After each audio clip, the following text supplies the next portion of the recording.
Hello दोस्तों, नमस्ते, प्रणाम। मैं मंजू सिंह 05 चैनल से बोल रही हूँ और ये गाना गाने जा रही हूँ। हंसी मजाक वाला गाना है। आंगन में जब दुल्हा आते हैं उसी समय गाया जाता है। उसको आप लोग सुनिएगा और कमेंट बताइएगा कैसा लगा मेरा गाना। छोटा सा गाना है, बहुत छोटा है, पुराना गाना है, लेकिन मेरे आवाज़ में भी आप लोग सुनिएगा, ज़रूर सुनिएगा और फुल आवाज़ में सुनिएगा, पूरा सुनिएगा, तभी अच्छा लगेगा। मम्मी गोड़े ना लगला बाबू, पापा गोड़े ना लगला हो, आवते मड़ुआए बाबू, धानी गोड़वा लगला हो, आवते मड़ुआए बाबू। मम्मी गोड़े ना लगला ये दुल्हा, पापा गोड़े ना लगला हो, आवते मड़ुआए बाबू, धनी गोड़वा लगला हो, आवते मड़ुआए बाबू, धनी गोड़वा लगला हो, आवते मड़ुआए बाबू। भैया गोड़े ना लगला ए बाबू, भाभी गोड़े ना लगला हो, भैया गोड़े ना लगला ए बाबू, भाभी गोड़े ना लगला हो, आवते मड़ुआए बाबू, धनी गोड़वा लगला हो, आवते मड़ुआए बाबू, धनी गोड़वा लगला हो, आवते मड़ुआए बाबू।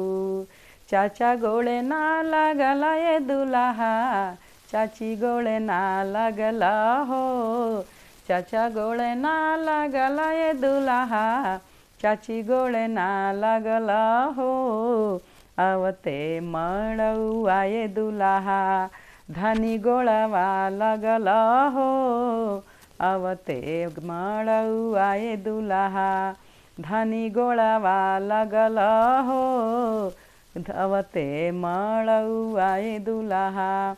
दादा गोड़े ना लगला ए बाबू, दादी गोड़े ना लगला हो, दादा गोड़े ना लगला ए बाबू, दादी गोड़े ना लगला हो, आवते मड़ुआए बाबू।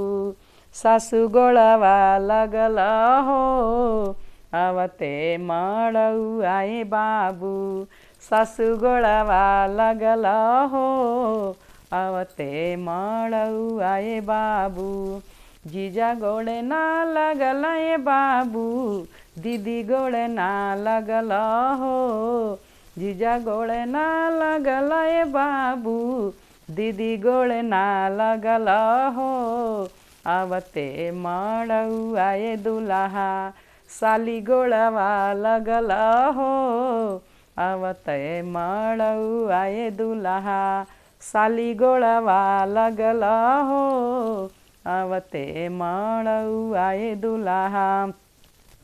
दीदी गोड़े ना लगला ए दुल्हा, जीजा गोड़े ना लगला हो, दीदी गोड़े ना लगला ए दुल्हा, जीजा गोड़े ना लगला हो, आवते मड़ुआए दुल्हा, साली गोड़वा लगला हो, आवते मड़ुआए बाबू, साली गोड़वा लगला हो, आवते मड़ुआए बाबू। मम्मी गोड़े ना लगला ए बाबू, पापा गोड़े ना लगला हो, मम्मी गोड़े ना लगला ए बाबू, पापा गोड़े ना लगला हो, आवते मड़ुआए बाबू, धनी गोड़वा लगला हो, आवते मड़ुआए बाबू, धनी गोड़वा लगला हो, आवते मड़ुआए बाबू। प्लीज़ आप लोग ज़रूर सुनिएगा गाना को और फुल आवाज़ में सुनिएगा, प्लीज़ आप लोग से रिक्वेस्ट है।